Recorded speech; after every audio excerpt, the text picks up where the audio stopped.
ওয়াশতাদ্দা গদবুহু, প্রচুর রাগ হয়ে যেতেন। মাঝে মাঝে ভাষণ দিতেন, চোখ লাল হইতো, আওয়াজ উঁচু হইতো, তার রাগ বেড়ে যেত। কান্নাহু মুনজিরু জাইশিন, যেন কোন দলকে নবীজি জাহান্নামের সতর্ক বার্তা দিচ্ছে এমন ভাবে মাঝে মাঝে নবী যখন ভাষণ দিতেন, সতর্ক বার্তা উচ্চারণ করতেন, এইভাবে তার আওয়াজ উঁচু হতো, চোখগুলা লাল হয়ে যেত, আর রাগ প্রচুর বেড়ে যাইত। তাহলে আলেমদের মধ্যে যারা সতর্ক বার্তা হিসাবে কোনো মাহফিলে প্রচন্ড জোরালো বক্তব্য দেয়, যদি সতর্ক বার্তা হয় কোনো জালেমার মুনাফিকের বিরুদ্ধে, সেটা প্রশংসনীয়, এটা প্রশংসনীয়। এই জালেমের বিরুদ্ধে জোরালো ভাষণ কি প্রশংসনীয়? হাদিসে আসেনি জোরালো ভাষণ? নবীজি রাগ হইত, নবীর চোখ লাল হইত।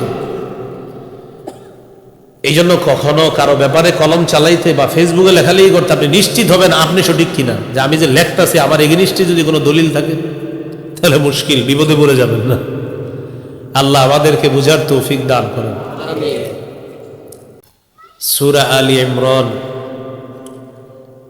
180 থেকে 185 নম্বর আয়াত আপনাদের সামনে তেলাওয়াত করলাম।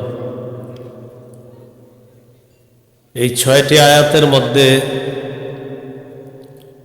গুরুত্বপূর্ণ কয়েকটি বিষয় আলোচনা হয়েছে। 180 নম্বর আয়াতে আলোচনা হয়েছে যাদেরকে আল্লাহ তাআলা যাকাত যোগ্য সম্পদ দান করেন, এরপরেও যদি তারা যাকাত না দেয় তাদের কি পরিণতি হবে। 181 নম্বর আয়াতের আলোচনা হলো আল্লাহ তাআলা মানুষের কাছে কর্জে হাসানা চান। মানুষ যেটা আল্লাহর রাস্তায় খরচ করে এটা আল্লাহ দ্বিগুণ বৃদ্ধি করে তাদেরকে এটার প্রতিদান দান করেন। এই বিষয়টি নিয়ে সাহাবী আবু বকর সিদ্দিক রাদিয়াল্লাহু তাআলা আনহুর কথোপকথন হয়েছে ইহুদিদের সাথে। এক পর্যায়ে ইহুদি প্রধানের মুখ থেকে একটা উল্টাপাল্টার শব্দ বের হয়েছে আল্লাহর শানে। আবু বকর সিদ্দিক তাকে একটা থাপ্পড় দিচ্ছে।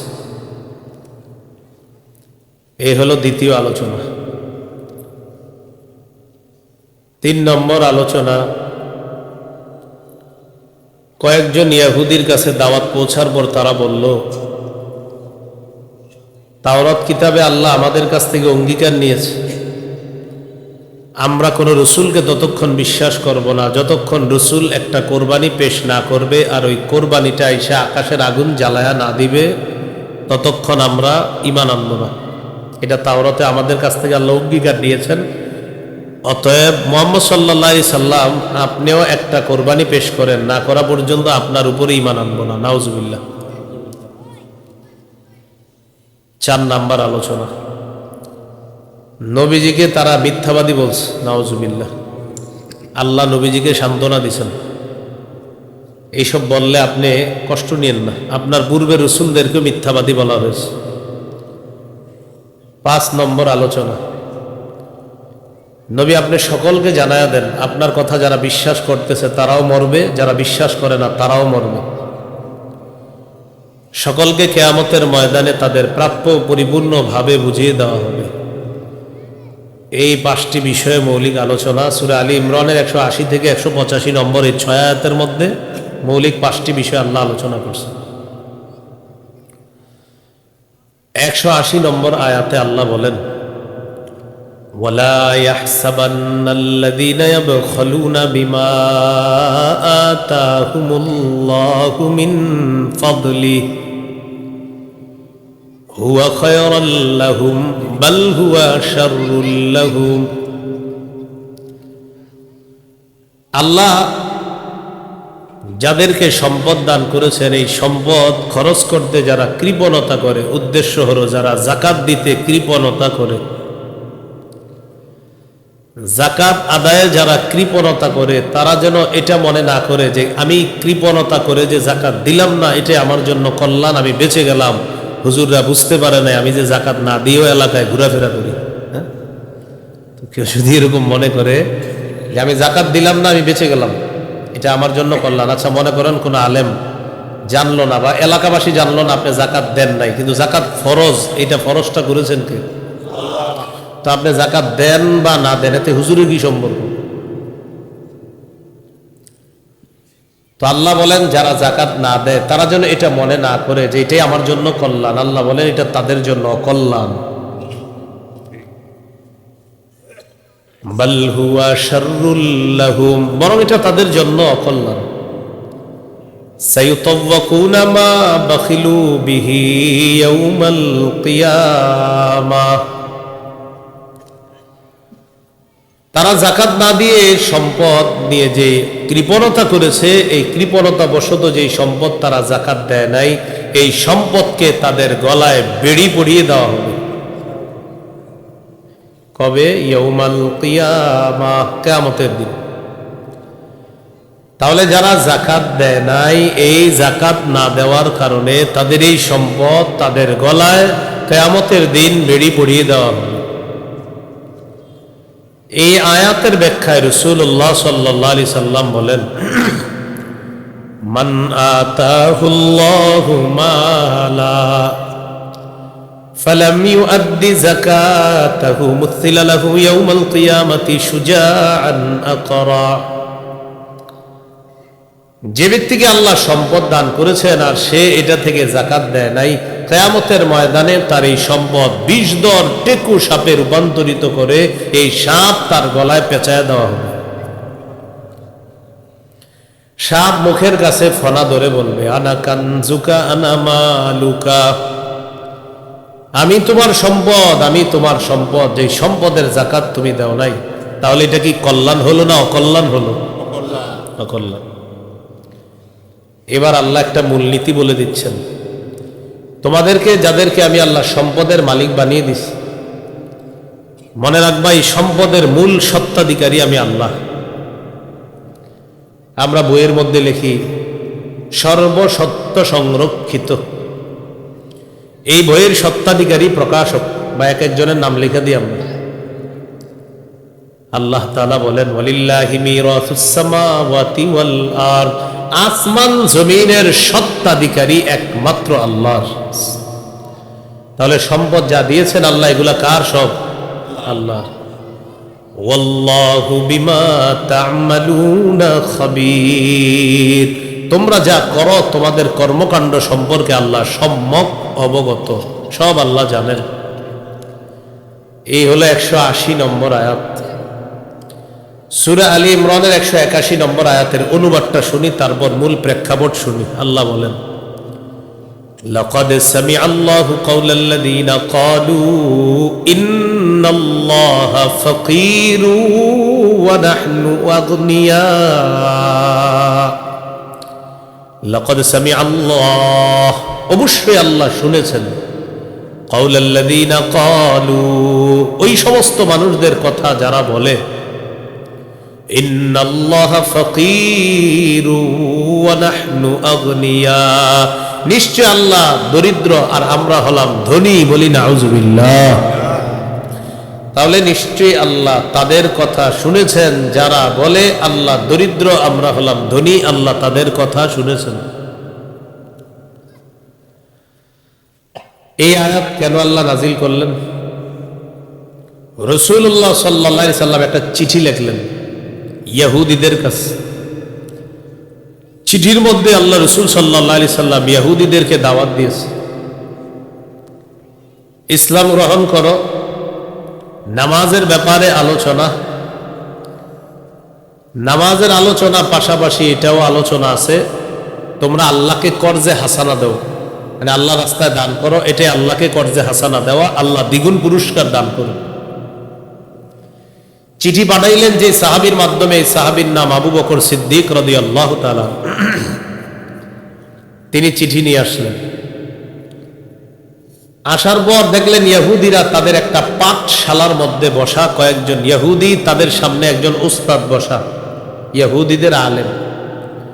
এই উস্তাদের নাম হলো ফিনহাস। কি নাম? যদিও আপনারা অনেক বাংলা বইয়ে পাইতে পারেন নামটা ফাখখাস। কি নাম? ফাখখাস পেতে পারেন। তাফসীর ইবনে কাসীরে ফিনহাস আসছে, আরো অনেকগুলা কিতাবে ফিনহাসই আসছে। আর অনেক বাংলা অনুবাদকের মধ্যে অনুবাদক দেখলাম এটার অনুবাদ করেছে ফাখখাস। তো পাঠশালার মধ্যে বসা ইহুদিরা, তাদের সামনে একজন ওস্তাদ বসা, সামনে যিনি বসা তার নাম হলো ফিনহাস, তার সাথে আরেকজন ইহুদিদের বড় আলেম বসা। ওই আলেমের নাম হলো আশইয়া, কেউ লিখেছেন তার নাম উসাইয়া। এই দুইজন বড় বড় আলেম, আর সামনে ইহুদিরা বসা। আবু বকর সিদ্দিক রাদিয়াল্লাহু তাআলা চিঠি নিয়ে গেলেন, পৌঁছায়া দিলেন নেতার কাছে। ইহুদিদের যিনি আলেম তিনি বললেন, ওটার মধ্যে লেখা ইসলাম গ্রহণের দাওয়াত, আরো নামাজের কথা আছে, আর বলছে আল্লাহকে কর্জে হাসানা দেও, মানে আল্লাহর রাস্তায় দান করবা। ইহুদি আবু বকর সিদ্দিক রাদিয়াল্লাহু তাআলা আনহুকে বলল, দেখছো আল্লাহ আমাদের কাছে কর্জে হাসানা চেয়েছে, আল্লাহ ফকির, আমরা ধনী। বুঝে আসছেনি কথাটা? আবু বকর সিদ্দিক কি করলেন? ফাদরাবা ওয়াজহা ফিনহাস, তার গালে একটা থাপ্পড় বসায় দিস।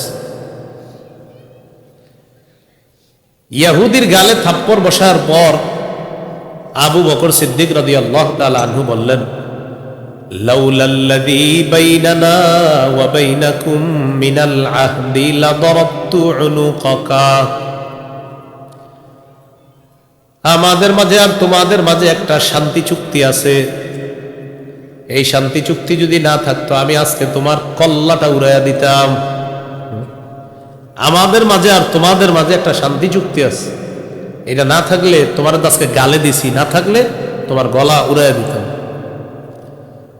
কি বোঝা গেল? নরম আবু বকর সিদ্দিক রাদিয়াল্লাহু তাআলা গরম হয়ে গেলেন। এখান থেকে বোঝা যায় প্রয়োজনে ইসলামের দুশমন যারা, তাদের বিরুদ্ধে গরম হওয়া দোষণীয় নয়, এটা প্রশংসনীয়। এটা কি প্রশংসনীয়? অনেক উলামায়ে কেরাম দেখবেন জোরালো বক্তব্য দেয়, ভাষণ দেয়, হ্যাঁ, তখন অনেকে তাদের এই বক্তব্যের বিরোধিতা করে, ভাষণের বিরোধিতা করে। সঠিক না বিরোধিতা করাটা। জালেমের বিরুদ্ধে, মুনাফিকদের বিরুদ্ধে কিছু আলেম থাকা দরকার, যারা জোরালো বক্তব্য দিবে আর জালেমদের অন্তরে কাঁপন সৃষ্টি হবে, এরকম কিছু আলেম যুগে যুগে থাকা দরকার, থাকা জরুরি। এটা আসলেই ঠিক, কারণ এই ব্যাপারে দলিলও আছে। যেহেতু দলিল আছে তা তো ঠিক হবেই। সূরা তাহরিমের 9 নম্বর আয়াত, 28 পারা 20 নম্বর পৃষ্ঠা, সূরা তাহরিম 9 নম্বর আয়াতে আল্লাহ বলেন, ইয়া আইয়ুহান নাবিয়্যু জাহিদিল কুফফারা ওয়াল মুনাফিকিনা ওয়াগলুজ আলাইহিম। নবী, আপনি কাফের আর মুনাফিকদের বিরুদ্ধে লড়াই করেন এবং তাদের বিরুদ্ধে কঠোর হন। কি বললেন? আমাদের নবীর চেয়ে নরম পৃথিবীতে কেউ ছিলেন? তাকে আল্লাহ তাআলা বললেন, আপনি কঠোর হন প্রয়োজনে মুনাফিকদের বিরুদ্ধে। তো এই জন্য দেখবেন আমাদের দেশে অনেকে ভাষণ দেয়, মাশাআল্লাহ, জোরালো বক্তব্য দেয়। তা আপনি তার এই বক্তব্য পছন্দ করেন না কেন? তাকে আপনি দেখতে পারেন না। একটা মূলনীতি মনে রাখবেন, কোন শত্রু যদি কখনো ভালো কথা বলে, আপনি বলবেন যে এই কথাটা ভালো, হ্যাঁ আমার শত্রু কিন্তু কথাটা ভালো, এটা বললেন। মনে করেন আমার শত্রু, এইভাবে বলবেন, এই আমার শত্রু, আমি দেখতে পারি না কিন্তু এই কথাটা ঠিক আছে, স্বীকার করবেন। শত্রু ভালো কথা বললেও স্বীকার করবেন, এই ব্যাপারে একটা দলিল শুনে নাকি শত্রুর কথাও যে স্বীকার করা দরকার। সহিহ বুখারীর বর্ণনা, রমজান মাসে সদকাতুল ফিতির আদায় করার জন্য সাহাবায়ে কেরাম সদকার মাল নবীজির কাছে এনে জমা রাখলেন। আবু হুরায়রা রাদিয়াল্লাহু তাআলা আনহুকে নবীজি পাহারাদার নিযুক্ত করলেন মাল পাহারা দেওয়ার জন্য। তিনি বলেন, ওয়াক্কালানি রাসূলুল্লাহ সাল্লাল্লাহু আলাইহি ওয়াসাল্লাম ফি হিফজি যাকাতি রমাদান। রাসূলুল্লাহ সাল্লাল্লাহু আলাইহি সাল্লাম আমাকে নিযুক্ত করলেন রমজান মাসের সদকাতুল ফিতরের মাল পাহারা দেওয়ার জন্য। আমাকে নিয়োগ দিলেন, নিযুক্ত করলেন, আমি যেন মাল পাহারা দিই। রাতের বেলা পাহারাদারি করতেছে। আতানি আতিন ফাজালা ইয়াহসু মিনাত তাআম। রাতের বেলা একজন আসছে, আইসা খাবারে হাত দিস, সদকাতুল ফিতরের ওই মালে হাত দিস। আমি ধরে ফেললাম, ধরে তাকে বললাম, লারফাআন্নাকা ইলা রাসূলিল্লাহি সাল্লাল্লাহু আলাইহি ওয়াসাল্লাম, আমি তোমাকে আল্লাহ রাসূল সাল্লাল্লাহু আলাইহি সাল্লামের কাছে নিয়ে যাব। চোর আবু হুরায়রা রাদিয়াল্লাহু তাআলা আনহুকে বললেন, আলাইয়া ইয়ালুন ওয়া লি হাজাতুন শাদীদা, আমার দায়িত্বে আমার পরিবার আছে, আমার অনেক প্রয়োজন আছে। অভাবের তাড়নায় আমি আসছি আজকে চুরি করতে, ভাই তুমি আমাকে ছেড়ে দাও, ওয়াদা করতেছি আমি আর কখনো আসবো না। আবু হুরায়রা রাদিয়াল্লাহু তাআলা আনহু চোরকে ছেড়ে দিলেন। পরের দিন সকালে রাসূল সাল্লাল্লাহু আলাইহি সাল্লামের সাথে সাক্ষাৎ করতে আসলেন, রাতের ঘটনা জানাবেন। ঘটনা বলার আগে নবী বলতেছেন, মা ফাআলা আসিরুকাল বারিহাতা ইয়া আবা হুরায়রা, আবু হুরায়রা গত রাতে তোমার বন্দির খবর কি, তোমার সাথে কি কি করছে একটু বলো তো। এর মানে আল্লাহ তাআলা গত রাতের ঘটনা আবু হুরায়রা রাদিয়াল্লাহু তাআলা আনহুকে ওহীর মাধ্যমে, আবু হুরায়রার এই ঘটনা নবীকে আল্লাহ ওহীর মাধ্যমে আগে জানায় দিয়েছে। আবু হুরায়রা রাদিয়াল্লাহু তাআলা আনহু বললেন, হুজুর চোর আসছিল, আসার পর শাকা ইলাইয়া হাজাতান শাদীদাতান ওয়া ইয়ালান ফারাহিমতুহু ফাখাল্লাইতু সাবিলা। আমার কাছে সে অভিযোগ পেশ করেছে, তার দায়িত্বে তার পরিবার আছে, তার প্রচন্ড অভাব, এই অভাব অনটনের মধ্যে পড়ে সে আমার কাছে আসছে চুরি করার জন্য। হুজুর আমার মায়া লাগছে, তাই আমি তাকে ছেড়ে দিলাম। নবীজি বললেন, কাযাবাকা ওয়া ইন্নাহু সায়াউদ, মিথ্যা কথা বলছে, ও আবার আসবে। নবীজি কি বললেন? চোর মিথ্যা কথা বলছে, সে আবার আসবে। আবু হুরায়রা রাদিয়াল্লাহু তাআলা আনহু বলেন, আমি নিশ্চিত হয়ে গেলাম চোর আবার আসবে, কারণ নবীজি বলেছেন যেহেতু, তার মানে নিশ্চিত আসবে। পরের রাতে আমি অপেক্ষায় আছি চোর ধরার। চোর সাহেব রাতে চলে আসছে, আসার পর আমি চোরকে ধরে ফেললাম। ধরার পর আমি চোরকে বললাম, আজকে আর তোমাকে আমি ছাড়বো না, যা কিছুই বলো। চোর বলতেছে, আমি ওয়াদা করছিলাম আসবো না। তাহলে তুমি বুঝো কতটা বিপদগ্রস্ত হলে একটা মানুষ ওয়াদা খেলাফ করে আবার আসে। আমার অভাবের কারণে আমি গতকালকে আসছিলাম, তুমি বুঝো আমি ওয়াদা করছিলাম আসবো না, আজকে প্রচন্ড অভাবের কারণে আসছি, ভাই ছেড়ে দাও আমার। গতকালকের সে অভিনয় আজকে আরো সুন্দর হয়েছে, উনি ছেড়ে দিচ্ছে। রাসূলুল্লাহ সাল্লাল্লাহু আলাইহি সাল্লামের কাছে আসলেন, আসার পর নবীজি বললেন, মা ফাআলা আসিরুকাল বারিহাতা ইয়া আবা হুরায়রা, আবু হুরায়রা গত রাতের খবর কি, বন্দী কি কি করছে বলো। সাহাবী বললেন, ইয়া রাসূলুল্লাহ চোর আবার আমার কাছে এমন ভাবে অভাব অনটন পেশ করছে, আমার মায়া লাগছে, ফারাহিমতুহু ফাখাল্লাইতু সাবিলা, প্রচুর মায়া লাগছে, আমি তাকে ছেড়ে দিলাম। নবীজি বললেন, ইন্নাহু সাউদ কদ কাযাবাকা, মিথ্যা বলছে, আবার আসবে। রাসাতুহু সালিসা, আমি তৃতীয় রাতে ওত পেতে বসে আছি যে আজকে তুমি আসবা আর ধরবো আর নবীজির কাছে নিয়ে যাব, আজকে যতই তুমি বাহানা পেশ করো কোনো লাভ হবে না। তৃতীয় রাতে অপেক্ষা, চোর আসছে, আসার পর ধরে ফেলছে। ধরার পর আবু হুরায়রা রাদিয়াল্লাহু তাআলা বলতেছে, থামো, কিছু বলা দরকার নেই, তুমি যে বলবা এই সমস্যা ওই সমস্যা, এগুলা বলা দরকার নেই, আজকে বলাই দরকার নেই, তোমাকে নবীজির কাছে নিব। চোর বলতেছে, কথাটা শুনবা তো। কি কথা?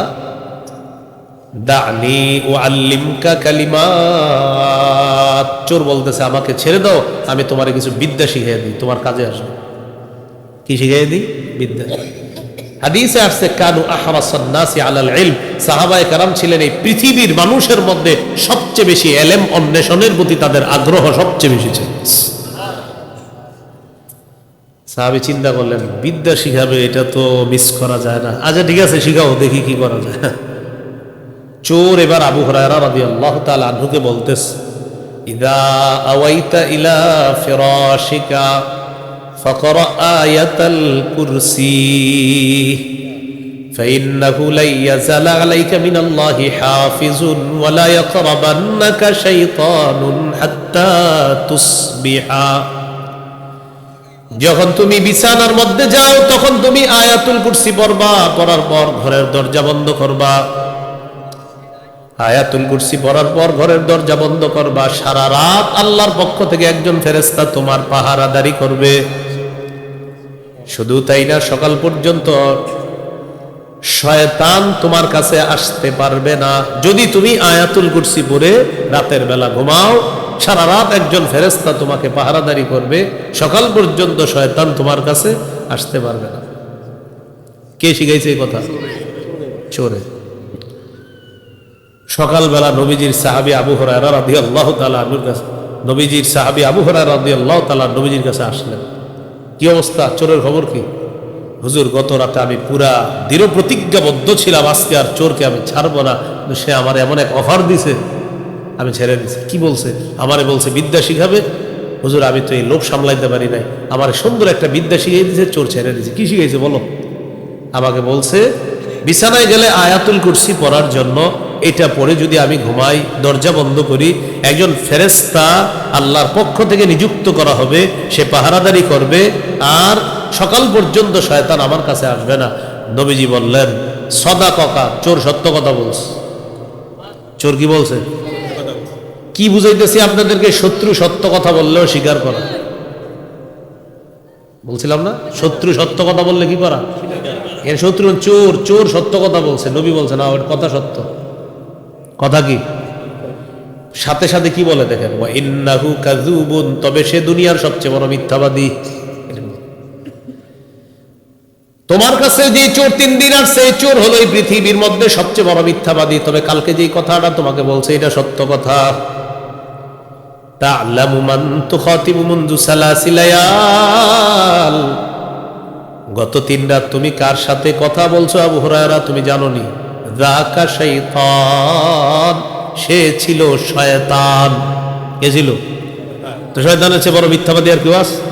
নবীজি বললেন সে সবচেয়ে বড় মিথ্যাবাদী, তবে কালকে যে বিদ্যাটা শিখেছে এটা সত্য। বুঝাইতে চাইলাম আপনি একজনকে দেখতে পারেন না, এই জন্য তার সঠিক কথাটা গ্রহণ করবেন না, এমন যেন না হয়। সঠিক কথা শত্রু বললেও বলবেন কথা সত্য, তবে তুমি আমার শত্রু, এটা বুঝলেন? কোত্থেকে কোথায় গেলাম বলেন তো? নরম আবু বকর সিদ্দিক গরম কেন হলেন? এখান থেকে আসলাম। প্রয়োজনে জালেমের বিরুদ্ধে, মুনাফিকের বিরুদ্ধে গরম হওয়ার অনুমতি আছে। তো আমাদের দেশে যারা জোরালো বক্তব্য দেয়, তো আপনি মানে ওনারা দেখতে পারেন না, এই জন্য ওনার এটা নিবেন না। এখন দেখি হাদিসে জোরালো বক্তব্য দেওয়ার কথা আছে কিনা, যদি থাকে আজকের পরে আর প্রতিবাদ করবেন না। ইবনে মাজাহ 45 নম্বর হাদিস, কানান নবী সাল্লাল্লাহু আলাইহি ওয়াসাল্লাম ইযা খাতাবা ইহমাররাত আইনা, মাঝে মাঝে আল্লাহ নবী যখন ভাষণ দিতেন নবীর চোখ দুইটা লাল হয়ে যেত। চোখ কি তো লাল হইতো কেন? ওয়ালা সাউতুহু ওয়াশতাদ্দা গদাবুহু, প্রচুর রাগ হয়ে যেত। মাঝে মাঝে ভাষণ দিতেন, চোখ লাল হইতো, আওয়াজ উঁচু হইতো, তার রাগ বেড়ে যেত। কান্নাহু মুনজিরু জাইশিন, যেন কোন দলকে নবীজি জাহান্নামের সতর্ক বার্তা দিচ্ছে এমন ভাবে মাঝে মাঝে নবী যখন ভাষণ দিতেন, সতর্ক বার্তা উচ্চারণ করতেন, এইভাবে তার আওয়াজ উঁচু হতো, চোখগুলা লাল হয়ে যেত আর রাগ প্রচুর বেড়ে যাইত। তাহলে আলেমদের মধ্যে যারা সতর্ক বার্তা হিসাবে কোন মাহফিলে প্রচন্ড জোরালো বক্তব্য দেয়, যদি সতর্ক বার্তা হয় কোন জালেম আর মুনাফিকের বিরুদ্ধে, সেটা প্রশংসনীয়, এটা প্রশংসনীয়। এই জালেমের বিরুদ্ধে জোরালো ভাষণ কি প্রশংসনীয়? হাদিসে আসেনি জোরালো ভাষণ? নবীজি রাগ হইত, নবীর চোখ লাল হইত। এই জন্য কখনো কারো ব্যাপারে কলম চালাইতে বা ফেসবুকে লেখালেখি করতে আপনি নিশ্চিত হবেন আপনি সঠিক কিনা, যে আমি যে লেখতাছি আমার এগেনিস্টে যদি কোনো দলিল থাকে তাহলে মুশকিল, বিপদে পড়ে যাবেন না। আল্লাহ আমাদেরকে বুঝার তৌফিক দান করেন।